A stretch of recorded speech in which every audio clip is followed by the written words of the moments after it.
دیکھیے صاحب، جو بھی ہمارا نئے طریقے سے اسلام آیا، قرآن شریف کی آیت نازل ہوئی، ہم نے مانا، ہمارے نبی ہمارے حضور وہ ایک پیغمبر بنے اور انہوں نے پوری دنیا کو یا پہلے عرب کو ایک پیغام دینے کی کوشش کری کہ صحیح راستہ کیا ہے، جنت کا راستہ کیا ہے.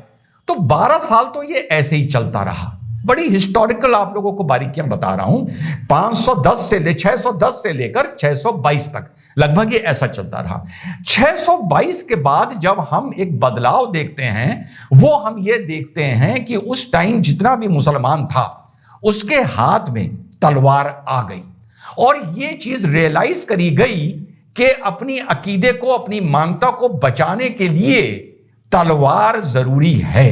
اور اس کے بعد اسلام کے آگے پھیلنے میں یا اسلام کے سروائیو کرنے میں بیٹل آف بدر کا بہت امپورٹنٹ رول ہے، جہاں مسلمانوں نے یہ مانا کہ ہم بہت کم تھے، 330 کے قریب تھے، لیکن ہمارے ساتھ فرشتے بھی لڑے، یہ انہوں نے مانا.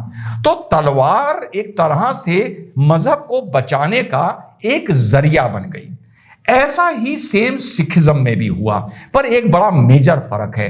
سکھزم نے بھی ایک سٹیج پر آ کے تلوار پکڑی اپنے عقیدے سے زیادہ اپنے راشٹر کو بچانے کے لیے، اور انہوں نے اس تلوار کے سہارے سے اپنی مانتا، اپنے پنتھ کو پوری دنیا میں پھیلانے کی کوشش نہیں کری.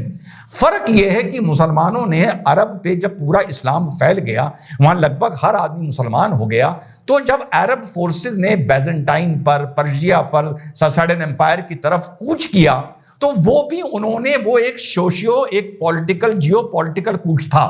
ایک جیسے راجہ جو خلیفہ ہوا کرتا تھا، اس کو اپنا چھیترفل بڑھانا تھا، کیونکہ ان چھیتروں میں خوشحالی زیادہ تھی. پر جو عرب تھا وہاں پر اتنا پیسہ، اتنی دھن دولت نہیں تھی جتنی ان دیشوں میں تھی. تو اس طرح بہت سے راجاؤں نے کیا ہے، تو ان کو بھی کرنا چاہیے تھا، لیکن انہوں نے اس پورے ایکسپینشن میں تلوار کا سہارا لیا، نعرے تکبیر اللہ اکبر کا سہارا لیا، اور انہوں نے سہارا لیا لا الہ الا اللہ محمد رسول اللہ کا، کہ اللہ کا پیغام پہنچانے کے لیے ہم پرشیا پر، بیزنٹائن امپائر پر، ساسانین امپائر پر اٹیک کر رہے ہیں، اللہ کا پیغام پہنچانے کے لیے. مطلب کیا تھا؟ اپنے راشٹر، اپنے دیش کو، اپنے بارڈرز کو، اپنے کنگڈم کے بارڈرز کو آگے پھیلانے کے لیے، اور وہاں کی دھن دولت سے اٹریکٹ ہو کے.